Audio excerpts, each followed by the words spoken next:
የማስፈራሪያ ማስታወቂያ ተከትሎ ፖለቲከኛው አቶ ታዬ ደንደዓ ደግሞ የሚከተለው ምላሽ ሰጥቷቸዋል። የብልጽግና ደሴት ነዋሪዎች፣ የጤና ባለሙያዎች የዳቦ ጥያቄ ታፍኗል እያሉ መፎከር ጀምረዋል።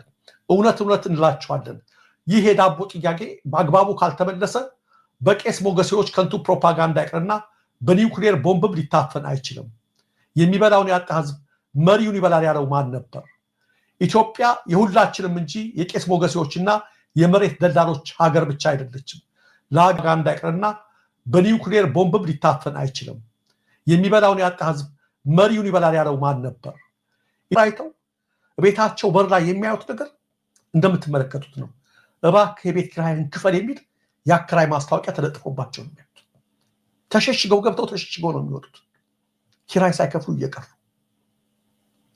አይሆንም፣ እየራበን ማገልገል አልችልም፣ ምራበን ዳቦ ስጡ፣ ለቤት ኪራይ የሚሆን ገንዘብ ስጡ። ጥያቄያቸው ይኩ ነው።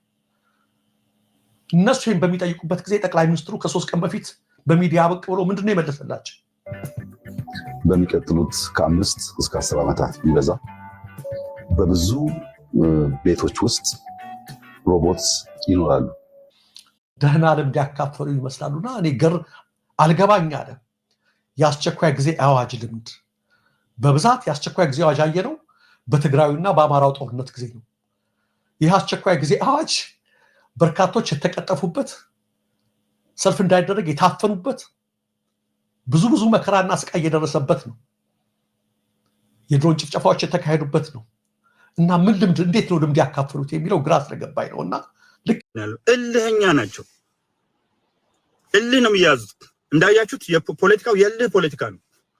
የቁጭትና የበቀል ፖለቲካ ነው። የተመታው የመከበብ ፖለቲካ ነው። የፍርሃት የመካከም ፖለቲካ ነው። የበታችነት ስሜት ሊወልደው የሚችለው ፖለቲካ ነው። አንዳንዴ ትልቅ ሆነው ሰዎች የበታችነት ስሜት ብዙ በሽታ ነው። ትልቅ ደረጃ ላይ ያስቀምጣቸው። ትልቅ ሆነው የበታችነት ለምሳሌ ህወሓት ህዝባዊ ወያኔ ሓርነት ትግራይ ወደ አማርኛ ሲተረጎም የትግራይ ህዝቦች የትግራይ ህዝብ ነፃ አውጪ ግንባር ነው። ህዝባዊ ነው። የህዝብ አይደለም። የትግራይ ህዝባዊ ነፃ አውጪ ግንባር ነው። ትህነግ ነው። ትግራይ ፒፕልስ ሊበሬሽን ፍሮንት ነው።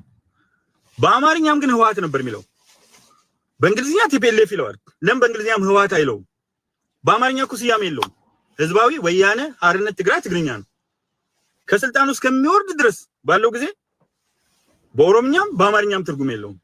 በእንግሊዝኛ ብቻ ነው ትርጉም ያለው ለዓለም አቀፉ ማህበረሰብ። ለህዝቡ ለሀገር ውስጥ ህዝብና ቋንቋ የሚጨነቅ አይደለም ህወሓት። የሚገርመው ግን ከስልጣኑ እስከሚወገድ ድረስ ነፃ አውጪ ነው። ጠቅላይ ሚኒስትር እሱ ነው። መከላከያውን ይዞ ደህንነቱን ይዞ የትግራይን ህዝብ እየመራ 100% የትግራይን ህዝብ እየመራ ግን ነፃ አውጪ ነው። የሚጨነቅ አይደለም ህወሓት። የሚገርመው ግን ከስልጣኑ እስከሚወገድ ድረስ ነፃ አውጪ ነው። ጠቅላይ ሚኒስትር እሱ ነው። መከላከያውን ይዞ ደህንነቱን ይዞ የትግራይን ህዝብ እየመራ 100% የትግራይን ህዝብ እየመራ ግን ነፃ አውጪ ነው። አያችሁ ፍራቻ፣ አያችሁ የማነስ ስሜት። እድሜ ልኩን ነፃ አውጪ ግንባር ሆነ አሁንም ነፃ አውጪ። ከዛ ደግሞ ምርጫ ቦርድ አሁን ህጋዊነቱን የሚያጠፋ ይመስለኛል። ዛሬው መቻል አቅም ህጋዊነትን ሰርዛለሁ ብሎታል። የምርጫ ቦርድ ስለሰረዘ ስላልዘረዘ አይደለም ህወሓት ያለው። ከተሰረዘ እኮ ቆየ።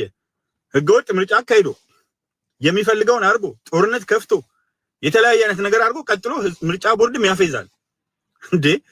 እንዲህ ካለክ ሰርዘሃለሁ። የተሰረዘው እኮ ድሮ ነው። አሸባሪ ነው ተብሎ በተወካዮች ምክር ቤት ህዝባዊ ወያነ ሓርነት ትግራይ የሚባለው ፓርቲ አሸባሪ ነው ብሎ ህግ አውጪው ትልቁ የመንግስት ስልጣን አካል የሚባለው ህግ አውጪው ነው። ከህዝብ ቀጥሎ ያለው ዘ ሃይስት ገቨርንመንት ኦርጋን የሚባለው ሌጂስሌቲቭ ፓርላማው ነው። ህግ አውጪው አሸባሪ ነው ካለው በኋላ ቀጠለ እኮ ፓርቲ ሆኖ። እጅግ የሚገርመው ነገርና አሁን ሰርዘዋለሁ አልሰርዘውም። መጀመሪያ ህወሓት በክንዱ ነው ህወሓት ሆኖ የቀጠለው በጡንቻው ነው። አሁንም ሰርዛችሁት አልሰርዛችሁት በጡንቻው ህወሓት ነኝ የሚለው ቡድን ይቀጥላል። ጥሩ እርምጃ የሚሆነው ምንድነው? አማራ አካባቢ ያለው ተቃርኖ እጅግ በጣም እየተፋፋመ ሄደ። ሁለት ነገሮች አሉ አሁን እዚህ ጋር ብልጽግና ካልኩሌት የሚያደርገው። ይሄን ካርታ መዞ ሁለቱ መሀል ግጭት እንዲኖር በደንብ ይፈልጋል። ጥያቄ የለውም። በአማራውና በትግራይ መካከል ከፍተኛ መጨራረስ እንዲመጣ የብልጽግና ቁጥር 1 ፍላጎት ነው። ግልጽ የሆነ ቁጥር 1 ፍላጎት ነው። ሁለቱ ማህበረሰቦች እንዲተላለቁ በጣም ይፈልጋል። ይሄ አለ። ሁለተኛው ግን እነዚህን ቦታዎች ልስጥ ቢል ወልቃይት ራያን ጠገዴን ሰቲት ሁመራንና የመሳሰሉትን ነገሮች ስምምነት ነው ብሎ ለህዋት ቢሰጥ ደግሞ ያለምንም ጥርጥር ያለምንም ክርክር የፈለገ ያልቃል አማራ ክልል ላይ በሰፊው አመጹ እየተባባሰ ይመጣና ፋኖ ከፍተኛ ሆነ እንዲያገኛል። አሁን ፋኖ ከተዳከመ እና የሚፈልጉትን ካረጉ በቀጥታ ነው የሚሰጧቸው። ብቻውን ነው ወልቃይትም ራያም የሚገጥመው። በራያ በኩል ብዙም አይቸገሩም ካለው ትሬንድ በራያ በኩል እስከ ቆቦ ድረስ ሲፈልጉ እስካለ ውሃ እላፊም በፊት ያስተዳድሩት ከነበረው አልፎ መምጣት ነው የሚፈልጉት። እስከሱ ለመያዝ አይቸገሩም። በወልቃይት አቅጣጫ ግን ከፍተኛ የሆነ በፈለገው አይነት መንገድ የሚመጣ እጅግ ከፍተኛ ቻሌንጅ እና በጣም ከፍተኛ የሆነ ነገር ደርሳል። እዛ ጋር በወልቃይት አቅጣጫ ሻዕቢያም አለ። የኤርትራ መንግስት ደግሞ በሚፈልገው አይነት መንገድ እዛች ጋር ህዋት ከገባ ጉሮሮ እንደሚታነጋጋል። ስለዚህ በተቻለው አቅም ሻዕቢያ ኢንዳይሬክት የሆኑ ድጋፎችን ብቻ ሳይሆን ዳይሬክት ድጋፍ ሊሰጥ የሚችልበት እድል ሰፊ ነው። የተሻለ አደረጃጀት የተሻለ ቁመና ያለው ሻዕቢያ። ስለዚህ ካልኩሌት አድርጎ ሲሄድ ህዋቶች ግን የፕሪቶሪያ ስምምነት የሚሉት ይፈልጉታል። አማራ ክልል ያለው ኃይል በጣም ይመታታሉ። ህዋት ደግሞ ጠዋት ማታ በአንድ እግሯ ቆማ ተንበርክካ የምትጸልየው በብልጽግና እና በአማራ እንደዚህ ብዬ ነው የምገልጸው። ማከል ግጭት እንዲመጣ ማታረገው ነገር የለም። አሁን የህዋት አክቲቪስቶች በሙሉ የፋኖ ደጋፊ ሆነው መጥተዋል። እኔ ለምሳሌ የትኛውንም የትጥቅ ትግል አልደግፍም። ደጋፊ ሆነው መጥተዋል። እኔ ለምሳሌ የትኛውንም የትጥቅ ትግል አልደግፍም። ህዋቶች ግን የፋኖ ደጋፊ ሆነው የመጡት ፋኖ ስለሚወዱ ነው። የአማራን ህዝብ በጣም ስለሚወዱት ነው። የህዋት አክቲቪስቶች በሙሉ ፋኖ ሆነው ከፋኖ በላይ ሆነው ቁጭ አሉት።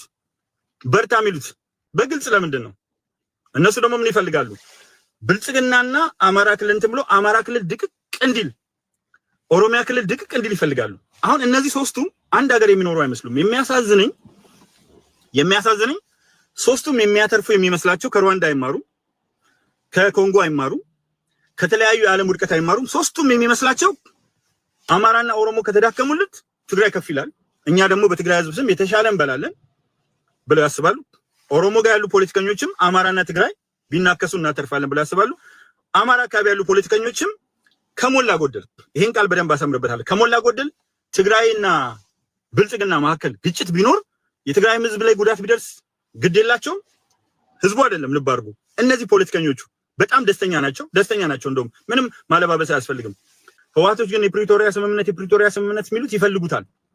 ይሄ ከመጣና እንትን ካለ ብልጽግናና አማራ ክልል ያለው ኃይል በጣም ይመታታሉ። ህዋት ደግሞ ጠዋት ማታ በአንድ እግሯ ቆማ ተንበርክካ የምትጸልየው በብልጽግና እና በአማራ እንደዚህ ብዬ ነው የምገልጸው። ማከል ግጭት እንዲመጣ ማታረገው ነገር የለም። አሁን የህዋት አክቲቪስቶች በሙሉ የፋኖ ደጋፊ ሆነው መጥተዋል። እኔ ለምሳሌ የትኛውንም የትጥቅ ትግል አልደግፍም። ህዋቶች ግን የፋኖ ደጋፊ ሆነው የመጡት ፋኖ ስለሚወዱ ነው። የአማራን ህዝብ በጣም ስለሚወዱት ነው። የህዋት አክቲቪስቶች በሙሉ ፋኖ ሆነው ከፋኖ በላይ ሆነው ቁጭ አሉት። በርታ የሚሉት በግልጽ ለምንድን ነው?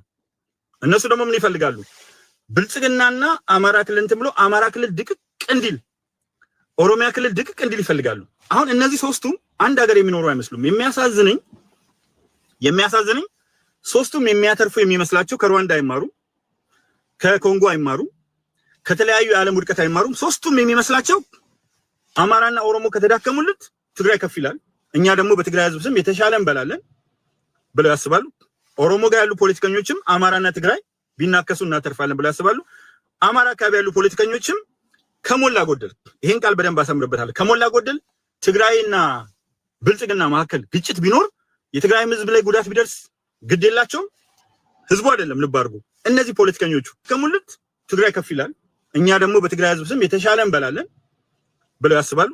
ኦሮሞ ጋር ያሉ ፖለቲከኞችም አማራና ትግራይ ቢናከሱ እናተርፋለን ብለው ያስባሉ።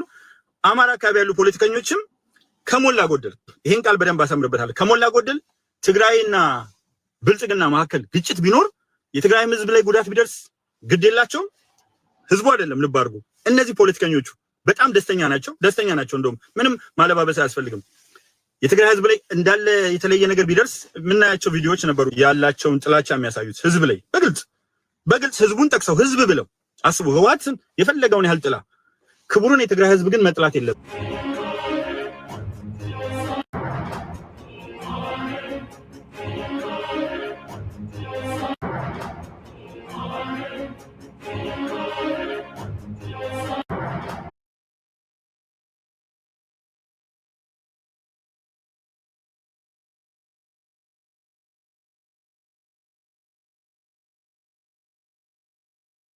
ስፔሻሊስት ሐኪሞችን ደሞዝ ለኔ የምትከፍለኝ ደሃዋ አፍሪካዊት ሀገር ይላል። ይሄ የምትመለከቱት ዶክተር ከስደት ዶክተር አብዮት ጨቅላይ ኢንተርኒስት ነው። አጭር ማስታወሻ ነው የጻፈው። ብዙ አይመቸኝም፣ አንዳንዴ የመንግስት ጥሩምባ ሚዲያዎችን እሰማለሁ። እናም ካድሬዎቹ ከአፍሪካ ግንባር ቀደም ግዙፍ ኢኮኖሚ እያስመዘገብን ነው ይላሉ። የሚገርመው ነገር እኔ የምኖርባት የአፍሪካ ሀገር በዓለም ላይ በጣም ድሃ ከሚባሉት ናት። ነገር ግን እኔ እዚህ በወር የማገኘው ደሞዝ ወደ ኢትዮጵያ በወስደው 90 ለሚሆኑ በእኔ የትምህርት ደረጃ ላሉ ስፔሻሊስት ሐኪሞች የወር ደሞዝ መክፈል ይችላል። ይህ እጅግ አሳፋሪ ነው።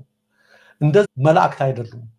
በእርግጥ ያልታጠበ ቁርጥ ስጋ በየቀኑ እየበላ ለተቅማጥ በየጊዜው ባንኮክ ሪፈር አድርጉኝ እያለ አዛር የሚያደርገው ካድሬ የሕክምና ጥራት ምኑም አይደለም። ተማሪ በኩል በማድረግ ሱስ ውስጥ ያጠምዷቸዋል በነፃ። እነሱ ፕላን የሚያደርጉት ሱሱ ከያዘው በኋላ ከቤተሰቡ ገንዘብ እንደሚያመጣ ያውቃሉ። ቤተሰቦቹ ባይሰጡት እንኳን ሰርቆ ለማምጣት የሚችል መሆኑን አረጋግጠው ሱስ ውስጥ ያስገቡታል። እናም አንዴ በነፃ የተወሰነ ጊዜ ከወሰደ በኋላ የበፊት የወሰደውን ጭምር እንደላም ያልቡታል ማለት ነው። እዚህ ትልቅ ትምህርት ቤት ልጆቻችሁ የምታስተምሩ ማለት የሀብታም ትምህርት ቤት የምታስተምሩ ሰዎች እናንተ በስራ ብዛት ወይ መንግስት ባለስልጣን ትሆናላችሁ፣ ወይ ኤንጂኦ ኃላፊዎች ትሆናላችሁ፣ ወይ በጣም ትልቅ ነጋዴዎች ትሆናላችሁ። ጊዜ በማጣት ትምህርት ቤት ማድረስና መመለስ ብቻ ስራ የሚመስላችሁ በጣም ልትከታተሏቸው ይገባል። በጣም ልትከታተሏቸው ይገባል። ካልተከታተላችኋቸው የሆነ ሰው አጥምዶ ሱስ ያስይዛቸዋል። በጣም ትቸገራላችሁ። ይህ ከየት መጣ እንዳትሉ ሁሉ ነገር አለ። በሌላው ዓለም ያለው ነገር ሁሉ ነገር አለ። የሚሸጥባቸው ቦታዎች አሉ፣ ስማቸው እንኳን የተለየ የሚሸጥባቸው ቦታዎች አሉ፣ ስማቸው እንኳን የተለየ ኮሎምቢያ ሰፈር የሚባል አለ፣ ፓሪስ ሰፈር የሚባል አለ፣ ላስ ቬጋስ ሰፈር የሚባል አለ። እንደዚህ የሚሸጥባቸው የተለያየ የዛን ስም ፓውሎስ ኮባር ግዛት የሚባል ቦታ አለ። እንደዛ በኮድ በምናምን እየተጠራሩ እቃዎችን እሱን ነገር የሚሸጣጡበት አለ። እንደ አቅሙ ለድሃውም ካናቢሱ የሚሸጥበት ቦታ አለ፣ ማሪዋና የሚሸጥበት ቦታ አለ፣ ኮኬን የሚሸጥበት ቦታ አለ። ከውጭ ሀገር ቼን አድርጎ የሚነግዱ ሰዎች አሉ። አንዳንድ የባለስልጣኖች እጅ ይኖርበታል። ስለዚህ የለም ብላችሁ እንዳትዘናጉ። ልጆቻችሁን በደንብ ተከታተሏቸው። በነፃ አለማምዷቸው ነው ችግር ውስጥ የሚቀጡት። ወንዶቹን ብቻ እንዳይመስሏቸው ሴቶችንም ጭምር። ይሄ ዴይ ፓርቲ የሚባለው ነገር ላይ ትኩረት አድርጉ። አትሄዱም ማለት አትችሉም ይሆናል፣ ነገር ግን በደንብ ፎሎ አድርጓቸው። ዴይ ፓርቲ ሲሄዱ መቼም ማታ አይሄዱም። ዴይ ፓርቲ ሲሄዱ ምን እንደሚያደርጉ ምን እንዳለ በደንብ ተከታተሏቸው። ጥሩ ነው። በግሩፕ ሆነው ነው የሚጀምሩት፣ በግሩፕ ሆነው ነው የሚጠፉት። ስለዚህ ትምህርታቸውን እንኳን እየተማሩ ቢሆኑ ጎበዞች እንኳን ቢሆኑ ትልቅ ከሆኑ በኋላ ብቁ ሆኖ ለመኖር ይቸገራሉ። አደንዛዥ ዕፅ የሚባለው የሱስ አስያዥ የሆነ የሚጨስ ወይም ደግሞ በመርፌ በምናምን መልክ የሚሰጥ በታብሌት የሚወሰድ የተለያየ አይነት አለው። ትምህርት ቤት የሚማሩት ልጆች እድሜያቸው ከ12 በላይ ከፍ ሲል እነዚህ ዕፅ የሚሸጡት ልጆች በውስጥ በተማሪዎች ያስጠኗቸዋል። የማን ልጅ ነው ይሄ? አባቱ ሀብታም ነው ወይ? ሚሊዮነር ነው ወይ? ቢሊዮነር ነው ወይ? ነጋዴው ነው ወይ? የባለስልጣን ልጅ ነው ወይ? ገንዘብ ያገኛሉ ብሎ ያሰቡትን ሰው ታሪኩን ካወቁ በኋላ በነፃ ነው የሚያለማምዱት። በነፃ በሆነ ክፍተት በመኪና ልትወስዷቸው እንኳን ከትምህርት ቤት ወይ ደጅ ወጥቶ በሚጠብቋቸው ጊዜ ወይ ደግሞ በሆነ ሰዓት ወይ በተማሪው በራሱ በሌላ ተማሪ በኩል በማድረግ ሱስ ውስጥ ያጠምዷቸዋል በነፃ። እነሱ ፕላን የሚያደርጉት ሱሱ ከያዘው በኋላ ከቤተሰቡ ገንዘብ እንደሚያመጣ ያውቃሉ።